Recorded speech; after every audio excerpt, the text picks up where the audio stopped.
Labas rytas, tai gal laikas vėl išsimatuoti rezultatus.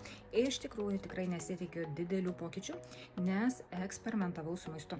Ir man vienas, kuris yra iš laimėjimų, tai kad nesijaučiau, kai būčiau valgius šviną.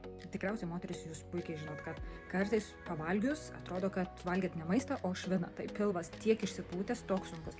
Tad va šitą pastebėjau, kad šito nebuvo. Ir tai tikrai dėl to labai džiaugiuosi. Tad svoris šią savaitę truputėlį didesnis, bet savo.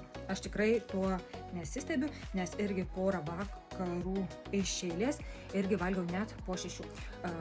Aš įprastai jau po 6 nevalgau, nes tiesiog pastebėjau, kad mano kūnas daug geriau ir pailsi, ir atsigauna, ir aš daug jaučiuosi geriau.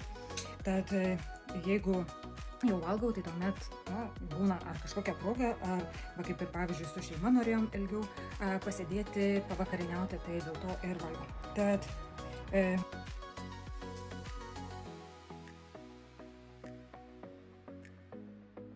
šios savaitės rezultatai manęs visai nestebina, bet labai džiaugiuosi, kad nesijaučiau kaip būčiau valgiusi šviną.